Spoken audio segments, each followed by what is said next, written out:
y bienvenido a Inter-Spanish Podcast. Yo soy Ana Perales y me da mucho gusto llegar a ti por medio de esta producción. Aquí no encontrarás lecciones de gramática, solamente discusiones de diversos temas de interés a un nivel intermedio, para ayudarte con tu comprensión y entendimiento del español oral. Si gustas, puedes utilizar la transcripción de este podcast, la cual se encuentra en los detalles de la descripción.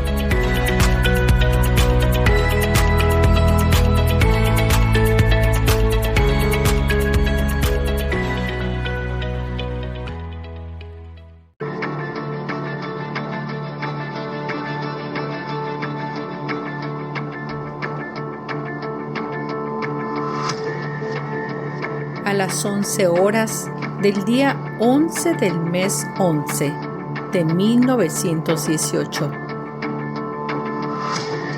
Terminó la Gran Guerra, la que conocemos hoy como la Primera Guerra Mundial.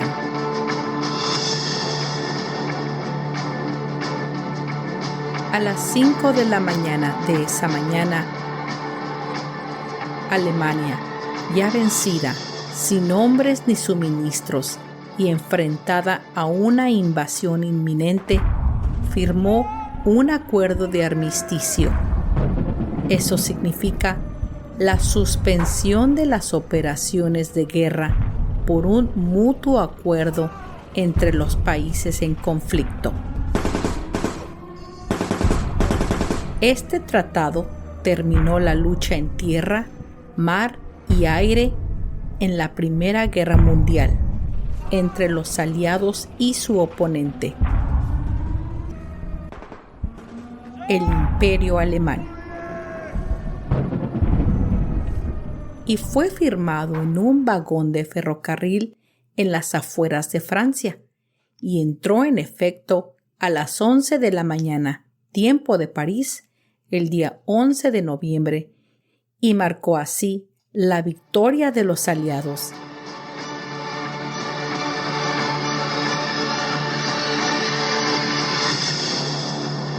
Y la derrota de Alemania.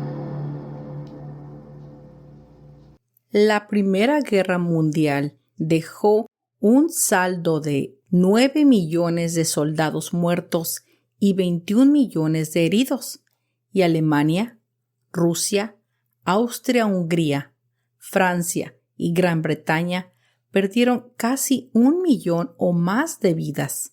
Además, al menos 5 millones de civiles murieron a causa de enfermedades, hambre o exposición.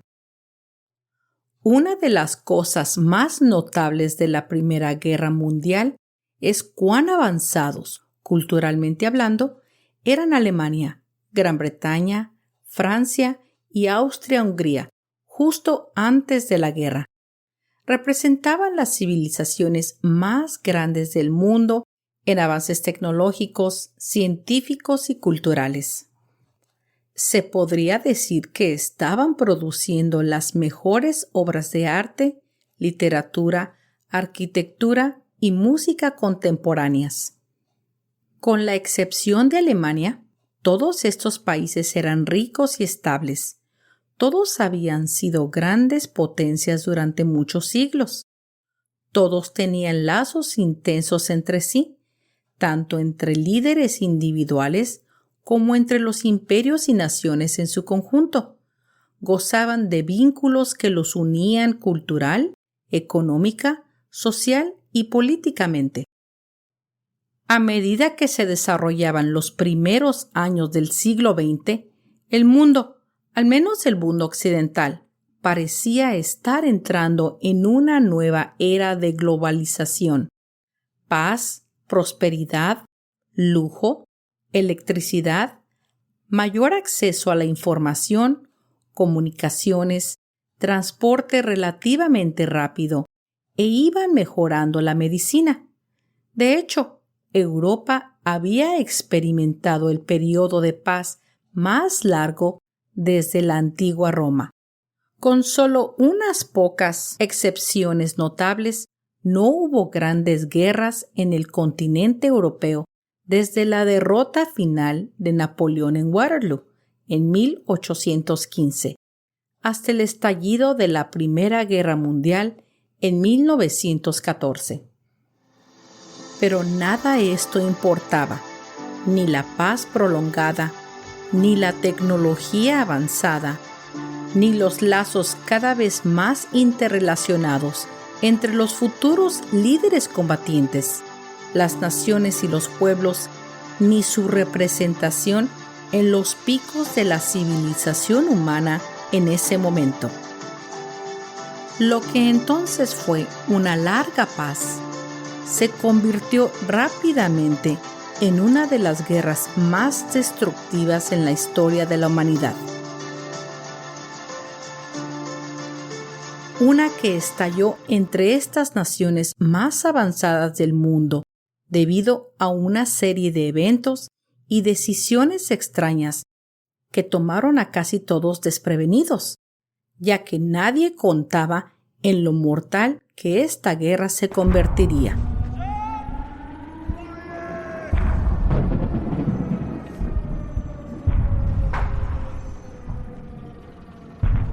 En este caso, estas naciones tenían muchas más razones para no ir a la guerra que para ir a la guerra. E incluso cuando todos estaban perdiendo tanto y ganando casi nada más que muerte y destrucción, persistieron en continuar la guerra y seguir luchando, incluso después de sangrientos estancamientos. Estas derrotas a menudo se convirtieron en la norma y pese a eso, la guerra se prolongó durante muchos años más.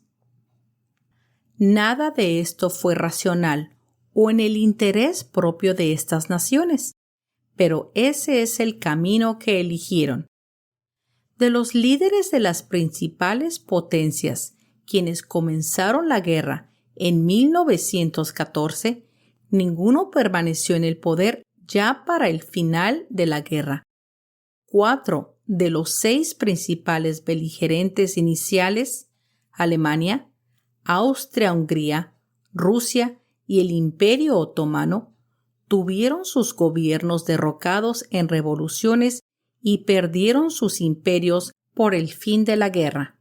En otras palabras, la guerra fue ruinosa para todos los actores principales que la iniciaron y suicida para la mayoría de ellos, y aún así perpetuaron la Primera Guerra Mundial.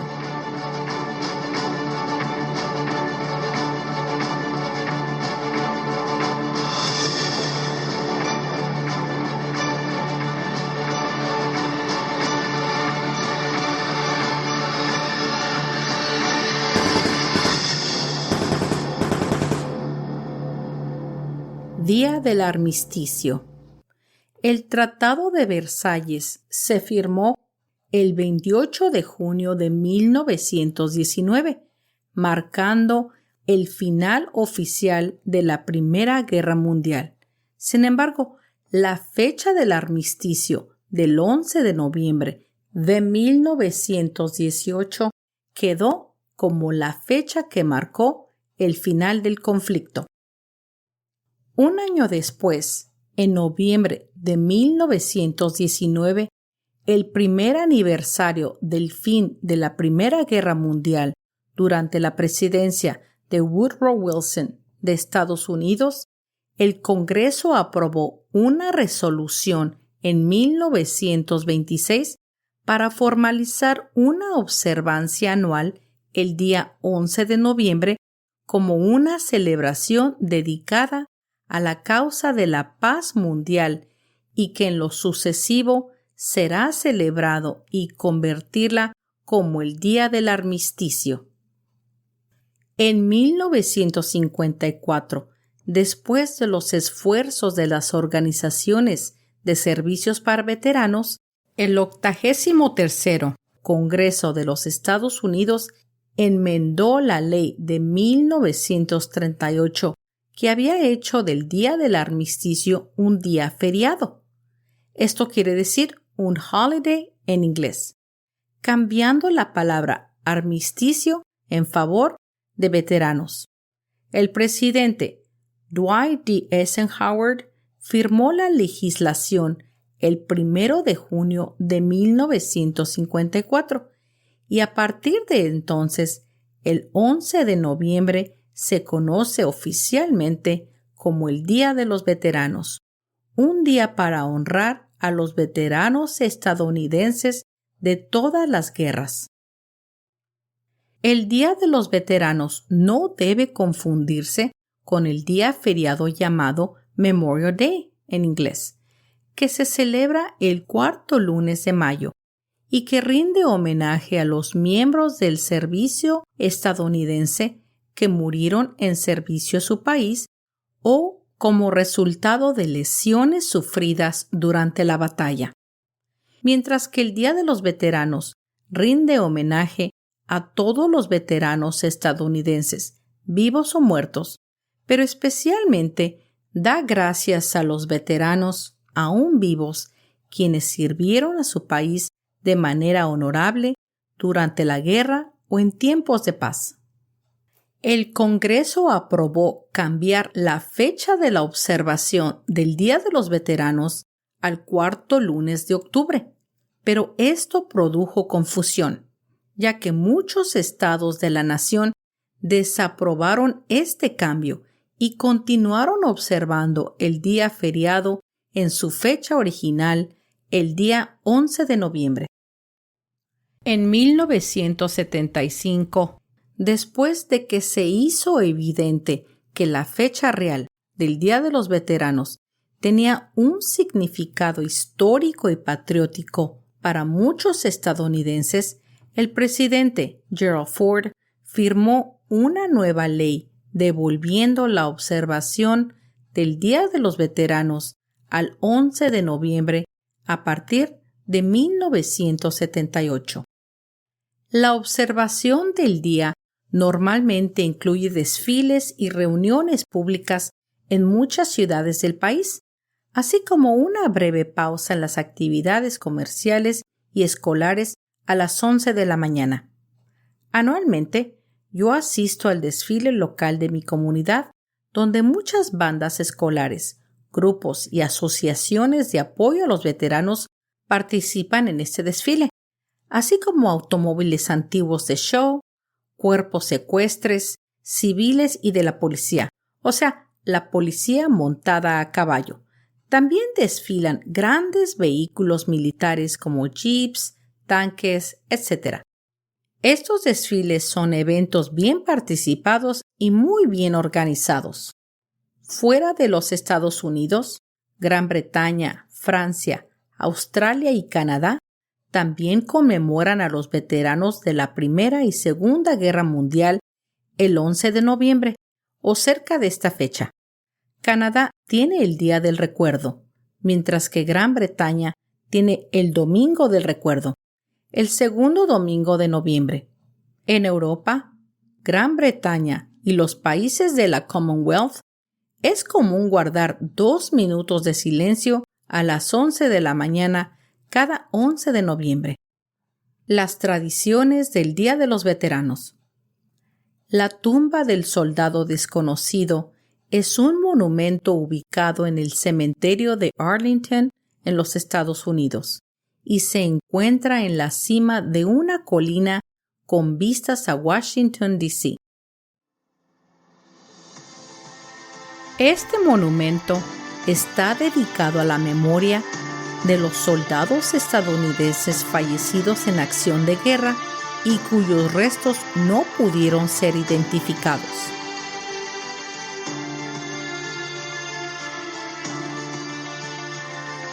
Los soldados desconocidos de la Primera Guerra Mundial es un nombramiento similar a la Medalla de Honor, la Cruz Victoria, que son grandes premios de honor militares de otras naciones.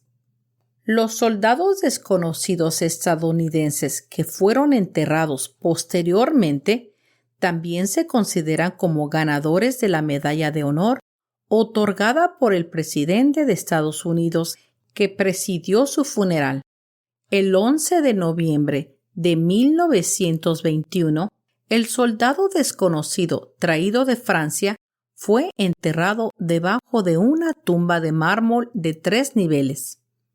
El sarcófago de mármol blanco tiene 3 figuras griegas esculpidas en el costado que representan la paz, la victoria y el valor.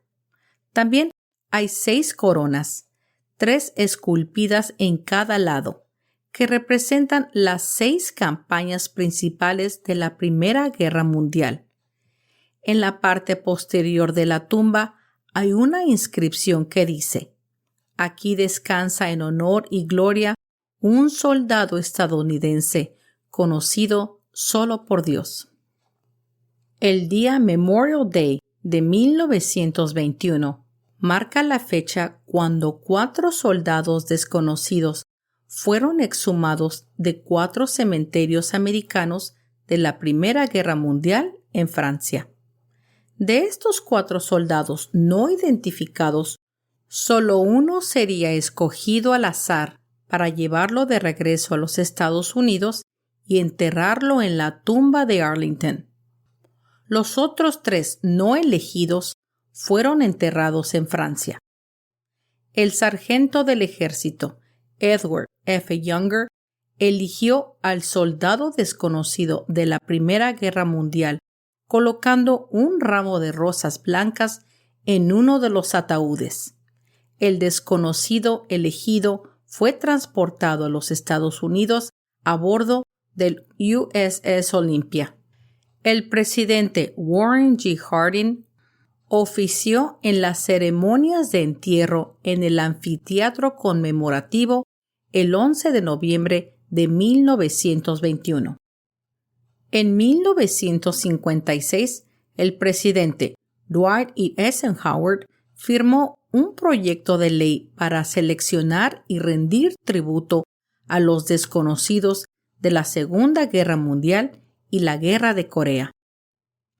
Al igual que el soldado desconocido, se escogieron a 2 soldados no identificados, representantes de cada guerra, para ser enterrados en el monumento. Los ataúdes seleccionados de soldados de la Segunda Guerra Mundial y de Corea llegaron a Washington el 28 de mayo de 1958, donde permanecieron en la rotunda del Capitolio hasta la mañana del 30 de mayo, cuando fueron llevados al Cementerio Nacional de Arlington. El presidente Eisenhower otorgó a cada uno la Medalla de Honor, y los desconocidos de la Segunda Guerra Mundial y de la Guerra de Corea fueron enterrados en la plaza junto a su compañero de la Primera Guerra Mundial. Años más tarde, los restos del soldado no identificado de la Guerra de Vietnam fueron llevados a la rotunda del Capitolio para exhibirlo antes del entierro el día Memorial Day del 28 de mayo de 1984. El presidente Reagan presidió el funeral y presentó la Medalla de Honor al desconocido de Vietnam, y también actuó como familiares al aceptar la bandera de entierro al final de la ceremonia. Las banderas del entierro de todos estos soldados en la tumba de los desconocidos están a la vista en la sala de exhibición del memorial. Pero el desconocido de Vietnam fue desconocido por muy poco tiempo. Después de ser colocado en la tumba en 1984, el desconocido fue exhumado 4 años después. Y gracias a las pruebas modernas de mitocondria ADN, los científicos del Departamento de Defensa pudieron identificar los restos como el primer teniente de las Fuerzas Aéreas, Michael Joseph Blasey. Se decidió que la cripta que contenía los restos del teniente Blasey permanecería vacía y no se seleccionará a un nuevo desconocido de Vietnam. La cubierta de la cripta fue reemplazada por una nueva inscripción que ahora dice: honrar y mantener la fe con los militares desaparecidos de Estados Unidos, 1958 a 1975.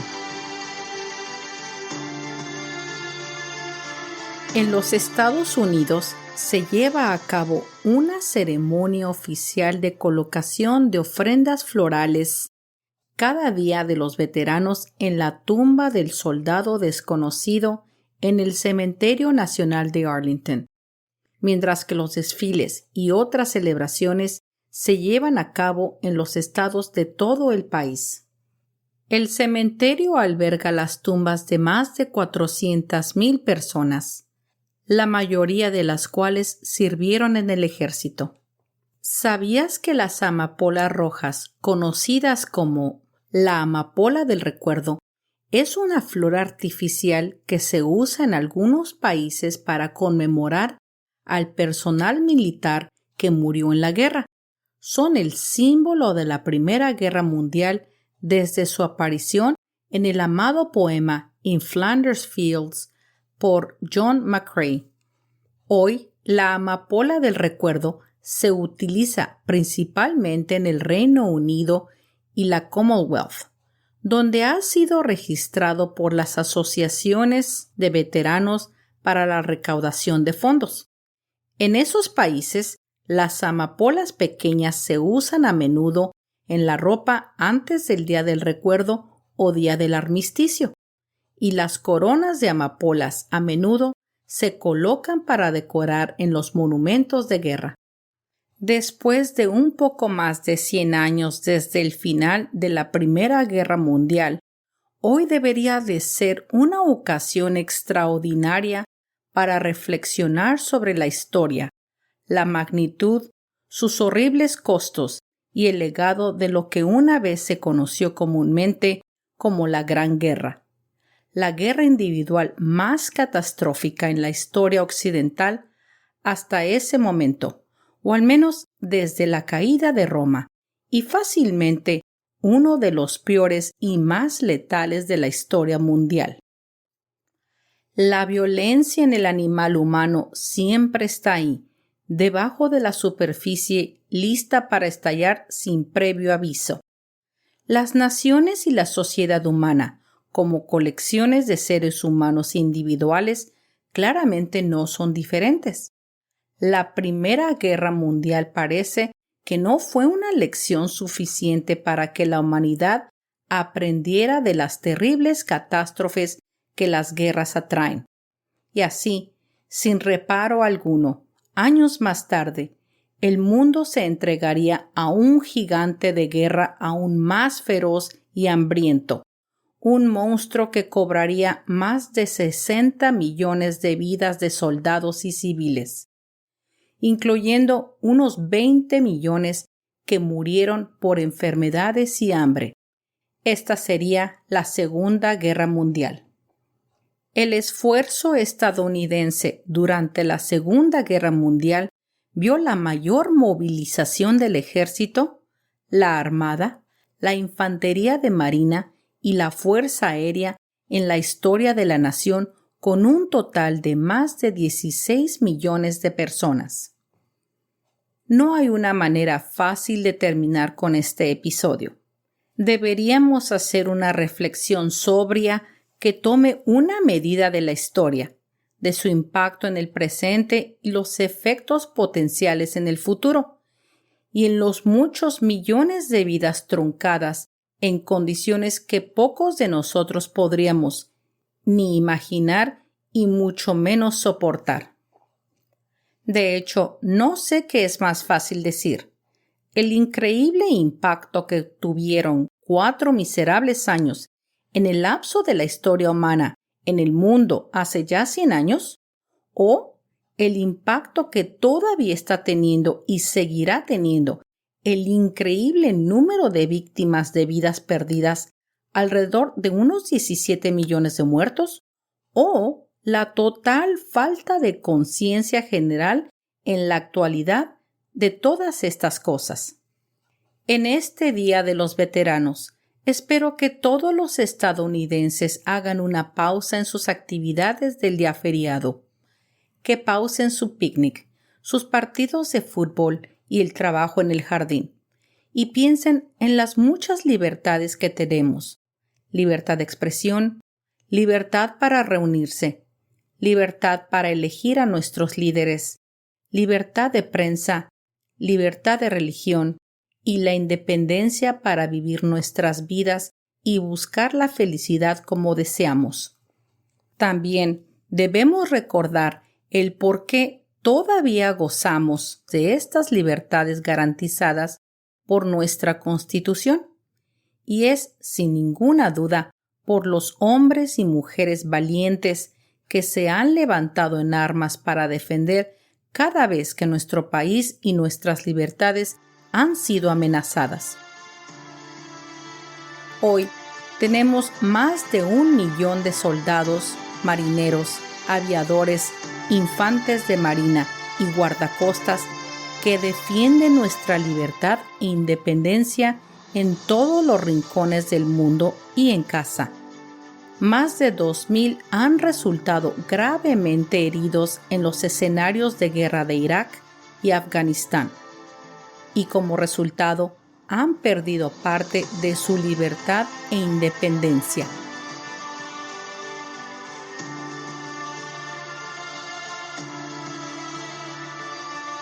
El motivo principal del Día de los Veteranos es agradecer verdaderamente a estos increíbles héroes.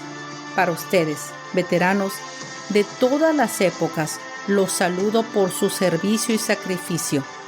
Entonces, me pongo de pie y te saludo a ti. Gracias por tu servicio. Gracias por mi libertad. Gracias por usar el uniforme de las Fuerzas Armadas con orgullo. Gracias. Feliz Día de los Veteranos.